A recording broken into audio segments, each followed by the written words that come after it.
Welcome to Fuller Speed Ahead. I'm Craig Fuller here with Ted Aileen from Chattanooga.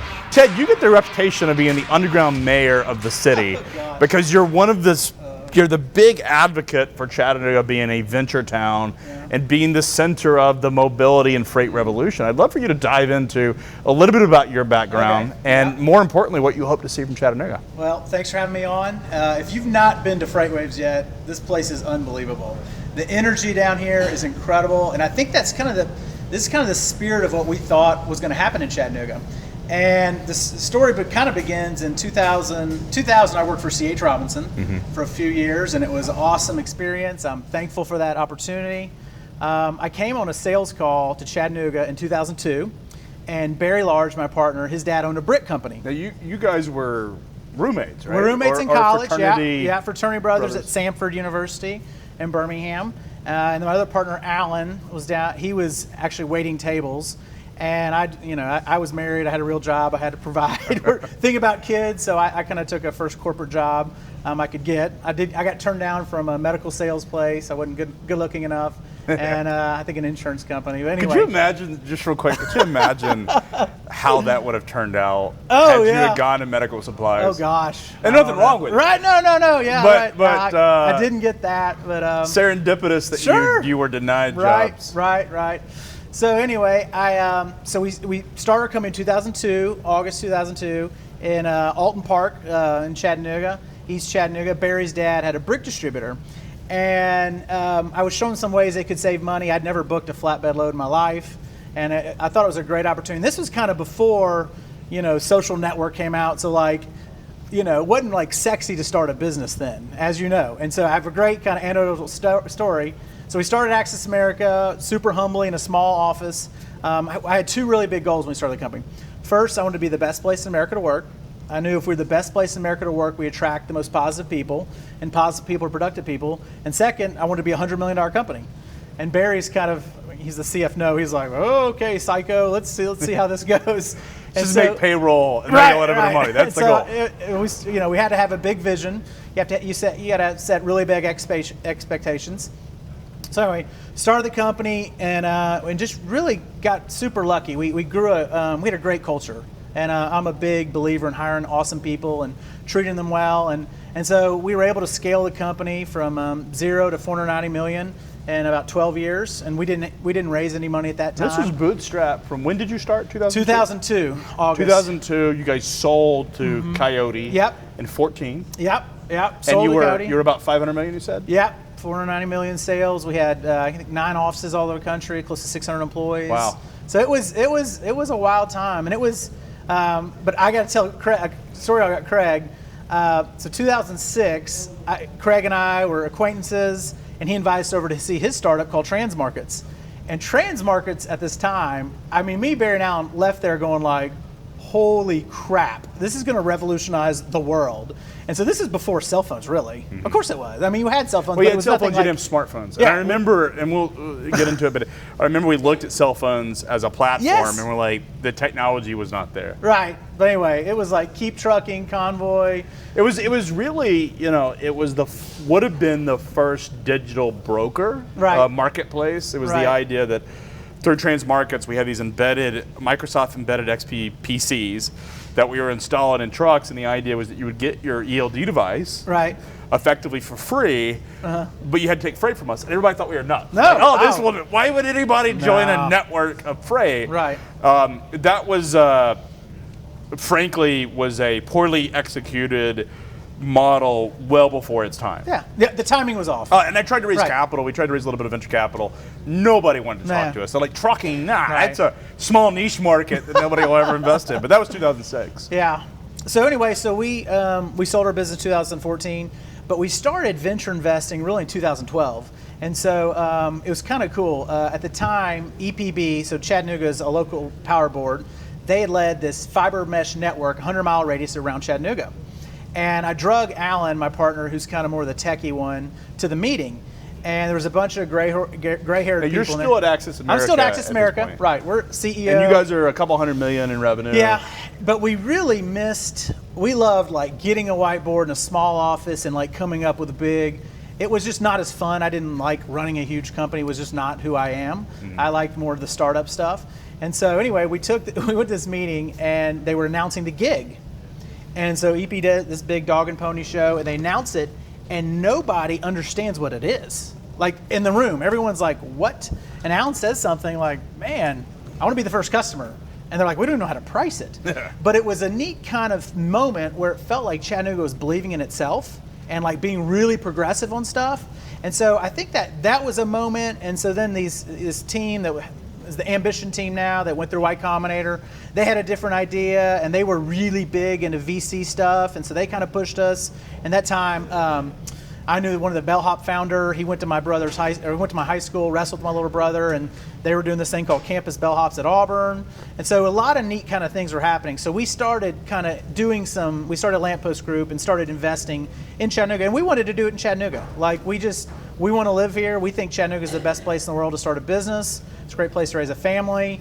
I say this all the time. It's a medium-sized pond, but it's super deep. And so anyway, that was kind of Lamppost. And then we had our exit to Coyote. And you guys weren't really making, in 2012, you really didn't make a ton of freight investments. No. You had Reliance started out about that time, That's which right. was an insurance company. Yeah. Steam, which was an MBOCC, came out of that. And Bellhops would be there truly, I guess Ambition would be there as well. Yeah, I would say so. And kind of the real, what happened is, so I took a year off. I took a year sabbatical, which was awesome. Moved to London, had a really neat international experience. My wife kind of has lived all over the world. She was like itching to go somewhere, and it was good for me just because, Coyote came in and they didn't need me, didn't want me, and I was, that was hard to do because those people, I love those people. It's like my family over there. And so I moved to London for a year, and I can't sit still. So I was a Techstars mentor. And so Techstars, if you don't know, there's kind of Y Combinator, which is based in Silicon Valley, and there's Techstars, which is kind of a model where they're in a lot of big cities in America. So I was a mentor for Techstars. I met this guy named John Bradford, and John and I just hit it off quickly, and he wanted to visit us. And so I'll never forget it. So he visits Chattanooga, and he looks at all the investing we did. We had a lot of a router company and a whiskey company. We did a media company. We did a bunch of stuff that we weren't really great at. And so John said, wait a minute, what you do stuff really well in this bucket in transportation logistics and not so well here. And so we're sitting at the terminal, having a local pub, yeah. And he's like, wait, you've got US Express here, you've got Covenant, you have Kinco, Coyote, you have Bellhops, and some other companies that kind of started out of those. And he said, bloody hell, he's an Irish guy. He said, look at the sign, there's a effing train on the choo-choo. Right. He goes, this city's transportation logistics. Yes. He said, let's just triple down on transportation logistics and start an accelerator and a fund. And so literally it was this guy from England had to come tell us what we were good at investing in. And so that's kind of how it started, and that was 2015. And so at that time we were able to kind of put our flag in the ground and say, hey, we want to be And you were really the first true venture fund that says we're going to focus on freight. Right. You really were to my knowledge, at the time, the only fund that says this is a sector we want to go after. Right. And so it was, and what I see, and you're super connected on the West Coast as well, but transportation logistics for them is number 8 or 9 on stuff they want to invest in. They like consumer stuff. It's changed. Right. But in those days, this was, if it was 15, 14 was sort of the first inflection point. You had some of the early digital brokers, the Transfixes, the P44s were starting to get funded. Convoy was getting funded. That 14-15 period was a period where you had what's now some of the larger, more established freight tech companies. Right. Keep Trucking came out of that 15 cohort. But it was a point where venture capital was not interested. At that point, was starting to get interested, but not even aware of what was going on. Right. You guys were really the first people in the world that doubled down on transportation as a logistics investment. Right, and so it's we raised a small fund, and we had some great initial companies in there. One is called Storage, based in Atlanta. He's kind of doing what we did in freight, kind of mobilizing and aggregating all the small to medium-sized truckers. What we did, he's kind of doing that in the warehouse space, and so that was kind of a neat thing. He came through our accelerator. Really bright guy, went to Georgia Tech. It was funny. He dropped out of college to start this. I had to reassure his parents it was a good idea. I was like, he's fine. And he's in his early 20s. Yeah. When he gets started, Right. still at Georgia Tech. Right. Flash warehousing space was a new concept, and I don't think anyone realized how dynamic that market would become. Right. And so he's done really well. Our first investment was kind of was a really wild one. It was Starsky Robotics, which is an autonomous self-driving truck company based in San Francisco. And so we kind of want to push the envelope, and there's just a lot of neat things happening. Like, it's exciting. I think the whole industry and transparency is really shining a huge light on this, but it's like, it feels like there's a lot of really good mojo and energy in our space right now. I remember, so I left Transcard in 14. Mm-hmm. We had done the US Bank transaction. I'm living in Dallas. I see this article about Dynamo getting started, and I not being involved in lampposts, I looked at it from a side, and this was a thesis I had actually had in 12 and 13. People had asked about it. I said they're doing a lot of interesting stuff in investment, but I don't know. They're doing a media company in Chattanooga. It didn't make sense to me that any of these businesses would be naturally there. Yeah. But when I saw the Dynamo release, I thought this makes sense. You have founders who have bootstrapped a startup, have scaled it and sold it. So they've seen the whole iterations of cold start to exit. Building in a city where there's a natural talent pool, natural knowledge pool, you guys have built something really, really impressive. That was 15. Right. You and I met in 16. You may not know this, but I sat in your office. I came back. I was in Chattanooga. I was working, and I was a really horrible employee. Working for an employee, yeah, exactly. An employee engagement company, and I was miserable. And I sat in your offices in early 16, and you looked at me and you said, "What are you doing?" I said, "Well, I'm doing employee engagement." You go, "Get out! Be an entrepreneur. We need you back in the force." And I remember that. I was an employee and was not ready to go start something. Yeah. I think entrepreneurs, there's a confidence element to their business, and I had people talk about writer's block. I had entrepreneurial block. I didn't know what I wanted to start, but I remember having that conversation with you, and you're like, "Get back in it." Yeah. And over that weekend, on that plane to from Chattanooga to Dallas, I wrote this business plan that's now FreightWaves. No way. That you were the crazy, reason man. I went and did that. And I called my wife and said, who's my wife now? We weren't married. We'd only been dating like 3 months. And I said, "Hey, I'm going to move to Chattanooga." And she goes, "No, you're not.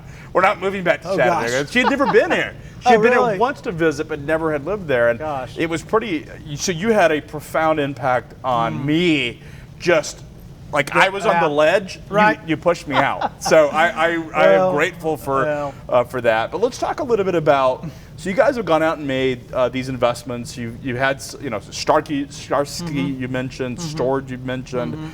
Bellhops is one of those sort of earlier than official cohorts of where you found really young, aggressive talent that went and built this on-demand moving company. I'm wondering, what is the common thread of successful startups that you guys have had that sort of get to that next stage? Because have you had an exit yet? So I'll say this. It's one, geographically where we're at in Chattanooga, we kind of touch on this. It's like we thought about doing an accelerator here, like just a general tech accelerator here. Well, we're going to get teams, some teams from Atlanta and Nashville and Charlotte, Florida. But when we laser focus on an industry here, because you think about it, per capita, the amount of people that are in logistics in this town is huge. The highest of any city in the United States per capita. Wow. Right. In logistics. And, and a ton of it is credit to your exit. Well, that exit created this massive sort of, if you think of coaching trees, you're a Nick Saban fan. He's a Belichick guy. But that coaching tree, if you look at it, continues to proliferate through the city. Yeah. And a ton of people that have come from that. Yeah, I think a lot of it is we just had such an entrepreneurial mindset, and we believed in people, and I felt like we were pretty good at developing leaders, and we developed a model that could work, again and again. But the model's changing too. I mean, like, there's so much more money getting in this. When you look at, like I mentioned, the Keep Truckings, Convoys. When we sold our business, Convoy went around. I don't think that Redwood. Amazon certainly wasn't getting into it. No, Uber Freight. Yeah. So there's a lot of money's coming. You guys were definitely early, and had the vision to start a narrowly focused. I think at the time, it's $9.6 trillion. It's 12% of the global economy. Sure. Narrow being, I use that and paraphrase it, but a specific sector-focused fund dedicated to freight transportation. Right. At a time that it was, the timing, I don't think you, and I don't know that you knew this at the time. No, we didn't, no. But the timing was impeccable. Right. And it's funny. So Chattanooga, we're going to do this accelerator just for Chattanooga, and we thought we'd get some local talent. I'll never forget it. When we launched our fund, we got in Wall Street Journal, and the first team that reached out to us was based in Boulder, and it's called Scoopos, and they're doing some retail logistics stuff with data. It's a data company doing some supply chain stuff, and they're nailing it. But when they reached out to us, and they're based in Boulder, I was like, ooh, we're onto something. Then we have teams from Mexico, from Asia, a lot from London, Europe, all coming to Chattanooga to kind of meet us. I'm like, this is our unfair advantage. And a lot of it is the network here. And when we invest in teams, we kind of look for three things. One, is it a charismatic CEO? You got to have a charismatic CEO who's the best salesperson for the company. Second, we say, can this be $1 billion company, right? Does this have the potential to be huge? Can it blow up? Can it explode? And three, can we bring value? Like I don't want to invest in things that don't have those three things, because I want to be able to see, our team, someone on our team should be able to help the entrepreneur on their journey, because it's hard, and you know how it is. You want people around you that can help you out, and so that's kind of been the focus of what we're doing. And we're doing a lot of we do this thing called Founders Camp, which is actually we have a day hosted here at FreightWaves, which we're totally excited about. But we're bringing in 20 of the hottest logistics startups on the planet. And I talked to one this week, and he is doing drone delivery, food delivery. And he has customers. It's in Europe right now. And you remember the first time when you did Uber, when you got your first Uber? Yeah, I was in San Francisco. Right. Do you remember the moment? Yeah, I was at I was in a car with somebody. We were at a Finovate conference, which is a financial innovation conference, and we've sort of copied that model and moved it into freight. But we were out there in San Francisco, I think it was 2012. Right. Ish, 11, 12. Oh, sure. And I remember the car showed up. It was those days, it was Uber car, I think is what it was, or something, or Uber Black. And there was a black car, it was a limousine car that showed up, and I thought, that's really cool, is that a limousine will show up. But then I had I think when I started to become dependent upon Uber, is I had a car accident in Texas in 15. I totaled I didn't total it, but I was out for like 2 months. And I started Ubering around from my apartment to all these restaurants and stuff. And that was my first sort of dependency on Uber. And I've never, I have a car. Sure, right. But I never looked back in terms of that is my default go-to. Right. So this guy I'm talking to, he said, I remember the feeling. I was in Chicago. I was actually with the CTO of Coyote, Jonathan Sizzler, and he did it. And I remember seeing it on there. I was like, holy cow, this is going to be huge. So this guy was telling me in Europe, he said this drone situation, it's like a dark warehouse where they're making the food or whatever. You hit the button, and then it'll give you 3 minutes to deliver at a spot where you go outside and you say, this is going to be my spot, right? It's autonomous. And so you have your countdown. Okay, 30 seconds, I need to start moving. You go outside, and he said it drops. He comes down on a nylon string, your bag of food or whatever, and it's 15 feet high, and it drops. And he said, that moment when you get the food out of the sky, it's like, he said it's 100x the same feeling you get from Uber. I bet. I bet it's so awesome. That's awesome. Right. So they're coming to Chattanooga for your Founder Camp. So yeah, we've got one Founder of them Camp's in October. Is it too late for No, we still have some spots. Okay. So if there's anyone out there that is doing some like game-changing logistics startup, please apply. We had a team last year, so it's 20 teams from it's a week kind of camp, and we have 20 corporations coming in. We have folks that Chick-fil-A and some other huge companies. Schneider National. Schneider's going to be here. And so they're going to be a part of this. And so we had a team last year and we're not an investor, we're not asking for anything. Some of these accelerators, if you go to like Y Combinator stuff, they take 7% of your company. Yeah. And we joined an accelerator in Atlanta that took 3%. Oh, 75. Well, Ted, I got to call you out here. Oh, trust me. You didn't. I knew you were going to bring it up. We didn't get invited to the Dynamo camp. Oh. So we ended up going to Atlanta. Oh. And we gave up 3% for $75,000. The company got 3%, and then they got warrants. That investment's worth over $1 million. Oh, the biggest. miss of our career is not getting in this. I'm just giving you a hard time. I'm glad that he's here and he started it because I. I think it's important to know that as you guys so the Founders Camp is really to help encourage bringing in both industry and startups. They don't have to give up any equity. No. No equity, and they don't have. There's no cost for them, right? No. So they just come, hang out. We learn a lot. We're just trying to build, be like product knowledge leaders in this field, and we're learning. And I had a team last year from Atlanta, which not investors in. He goes, I'm leaving camp with $40 million in the pipeline. Yeah. Like, how nuts? And he's like, you've not asked me for anything. And I'm like, I'm just asking for you to give us deal flow and just, we're just playing the long game here. And so you guys fund this not only out of your own pockets, but you also fund it from sponsors like us and Covenant and Schneider and Chick-fil-A that are putting investment with the idea that if they invest, our thesis was if we invest in sponsoring it, then they become advocates for us down the road. Right. Maybe they'll buy our software, maybe they'll attend our events. And for us, it was a relatively small investment to make, but a chance to immerse ourselves in some of these really cool companies because your selection criteria, you guys have a huge batting average of choosing companies that are able to raise Series A and Series B funds. Right. So it's a really fun event. There's some great people, great smart people. Like every day, like your head hurts because you're like around so much just deep knowledge and stuff. And it's just neat seeing these exciting entrepreneurs doing world-changing stuff, Yeah. So what do you see in the future for freight? Where does that end up? Wow. You think drone dropping food from the sky is a real... Well, here's the thing. So I took another pitch last week, okay? It's a private jet company, okay? And it's a hydrogen-powered private jet that hosts 2 people, okay? And it's a ton. So you get in it, and there's a screen. And so drones have been flying in the military, U.S. military, for 20 years. So they're up here right now flying. So you get on, and the pilot, she was based in Dallas. She's like, hey, I've been flying for the U.S. military for the last 20 years. Welcome. We're going from Chattanooga to, Louisville. It's going to be a 45-minute flight. Each person can have 450 pounds. And you get on this thing, and it's like... really cheap, $250 a person. But it's your own private jet, and it's autonomous, and it's hydrogen powered. And it's so 2 people. You first. Yes. I say you first. I've seen the Hindenburg. I don't know that blimps flying through the hydrogen.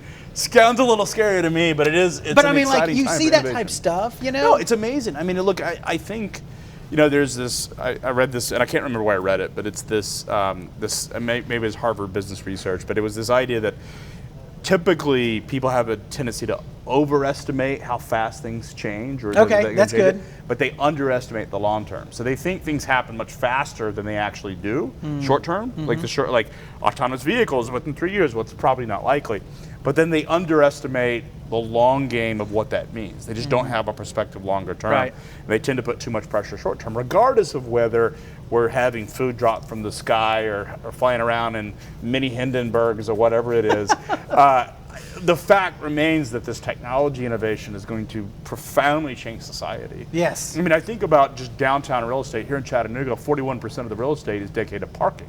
Wow. There is 19 parking spaces in the United States per household. So we have a lot of land that once you have autonomous vehicles and on-demand transportation, gets completely overhauled. It's pretty crazy. One of the things, I'd like to talk a little bit about your success personally.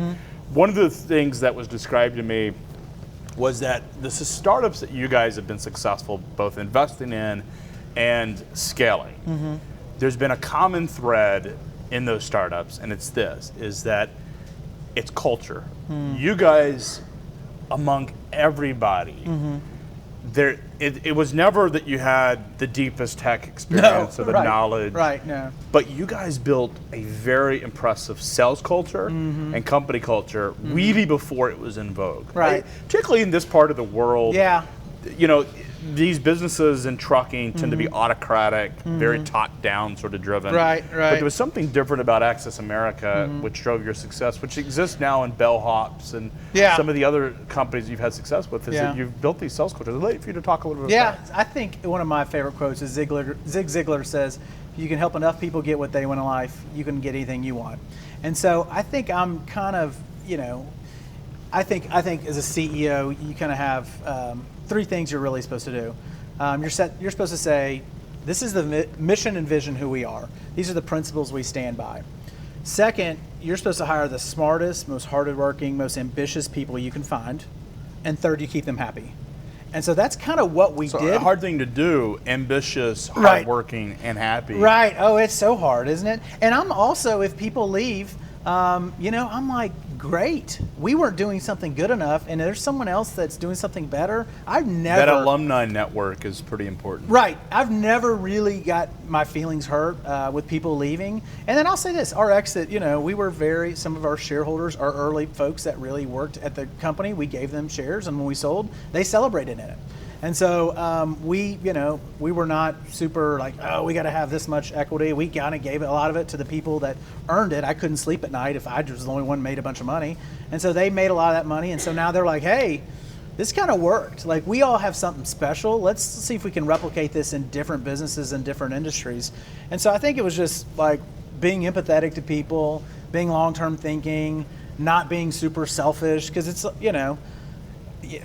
right now, my wife and I have started a school for disadvantaged boys called Chattanooga Preparatory School, and it's like my everything. Like, every kind of dollar I make now is going towards that, because I want to give these kids from some disadvantaged backgrounds an awesome opportunity in life. I was born I hit the lottery. I had really 2 great parents that were just incredible, and so that I kind of have a heart for just, my wife and I both have kind of trying to serve others. So pay it forward and yeah, investing and it in comes young, back young to you, people. Comes back to you 1,000,000%. Pretty profound. There's a lot of energy. You've recruited a lot of mentors to these young kids. Yeah. That may not have access to some of the mentors or any mentor. Oh yeah, sure.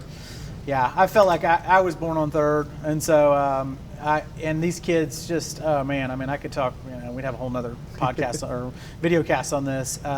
Maybe we should go to the school. I'd love to know. Hey, I mean, it's one thing because it's interesting because entrepreneurs are driven by lots of different factors, and I think it's hard to do it. But I think ultimately, entrepreneurs, there's a sense of, there's a little bit of ego in it. Yeah.